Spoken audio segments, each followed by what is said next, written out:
Hey guys, it's Mitchell, and today I'm going to talk about something that I've been fighting with for a while. It's directly related to photography and my YouTube channel, and I kind of just made this decision, and I wanted to share it with you. Before I go into that, subscribe to this channel, and if you have any questions or things that you want me to review relating to this decision, go ahead and leave that in the comment section down below.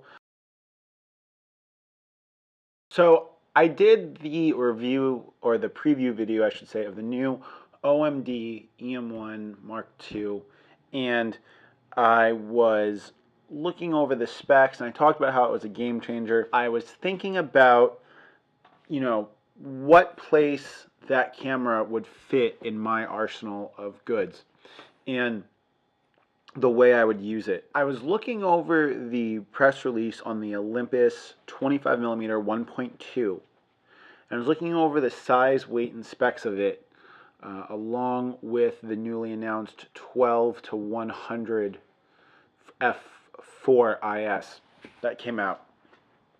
And I was reading over the size, weight, and whatnot, and I realized that my Nikon 50mm 1.4D, I mean, it wouldn't matter if it's the G version of it because they're approximately the same size, was so much smaller than this Olympus 25-1.2. I was going to be getting a shallower depth of field, and it's a lighter lens and a cheaper lens. These 1.2 primes I've talked about in previous videos of mine are coming out, and they're this size and weight. I'm going to want something that's going to be able to provide me the best optical quality like those lenses would. But what I'm faced with is losing the size and weight advantage that I have with the Micro Four Thirds system. Because the equivalent depth of field on this 1.2 lens is going to be a 2.4, okay, I'm paying a size and weight penalty, and I'm not even getting the true light gathering capabilities that I am when I combine my 1.4 50mm and my D750. I'm going to get better images, and the package is going to be almost the same in regards to size and weight. Talked about my love and hate relationship with the Olympus 12 to 40mm f2.8, and when comparing it with Nikon 24 to 70 2.8G, while the Nikon is bigger and it's heavier, I'm getting a depth of field that's shallower than any of my prime lenses that I would need to get something that's even close to the same look as what I get on my full frame camera. Regardless of, whether or not you need that depth of field or working around that depth of field, right?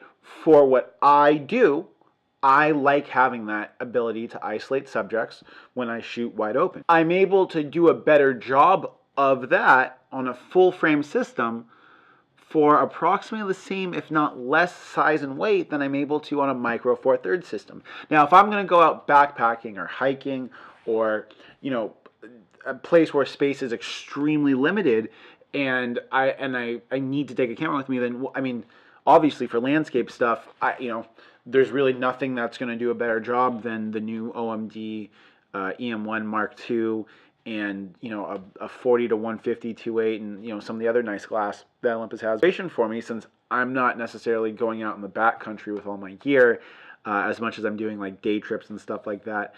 And with the new announcement of the GoPro Hero 5 and the Karma, and kind of my transitioning, or not necessarily transitioning, but my experimenting with video, I think it's more applicable for me to have my a GoPro or action camera type setup, and then having a full frame option. And if I can't bring the full frame, just go with the GoPro and maybe a point and shoot pocket camera and my cell phone. Something maybe along the lines of the RX100. If I really want to spend that kind of money, or if I need something that's that capable. But at the end of the day, my Samsung cell phone shoots RAW photos, or RAW files, I should say, and it will take, I can set it to manual, and I can use a tripod with it, and if space is truly limited and I can't bring my full frame camera, then I'm still kind of trying to kind of fudge that by bringing the micro four thirds. And while, you know, while that would be nice to have that, really at the end of the day, if I'm in conditions that won't allow me to have an interchangeable lens camera, they're either probably so extreme that I would chance breaking the micro four thirds equipment, or I'd rather just experience whatever I'm doing and have the GoPro or have the smaller setup. After all said and done, I can sell most of my micro four thirds equipment for the cost of getting a Rokinon or Samyang 14mm 2.8 for the Nikon, which if you're shooting that wide on a full frame, manual focus is fine. And I can get the Nikkor 20mm 1.8 or the Sigma 21.4. I would have two awesome lenses for doing astrophotography, doing concert photography. You know, along with my 24-70 and my 70-200, I'd basically be covered, you know, from 14mm up to 200mm at a 2.8 or faster. So I think I'm going to go that route. I've already decided that I'm going to pick up the GoPro Hero 5 Black Edition along with a GoPro Karma, or that whole package, I should say, only because I really miss having a drone. It's a lot. I mean, not only is it a lot of fun to fly, but the footage that you get with them is great, and it's really fun footage for me to edit and I'm beginning to learn to use Premiere right now, so it'd be giving me some really cool stuff and fun stuff to learn and edit with. And at the end of the day, I really think that the ability to have a ultra portable drone is just going to be a game changer, and it's going to have me wanting to go and explore places that I can bring this drone with me, whereas holding on to my Olympus equipment isn't really kind of doing that for me, especially when I have my D750, which is a very capable camera. So I'm going to be listing this stuff for sale. Kind of a hard decision to do so. I'm really hoping that Nikon comes out with another full frame body that's going to be capable of 120 frames a second at 1080p. Till next time, guys, hope you enjoyed this rant. Let me know what you think.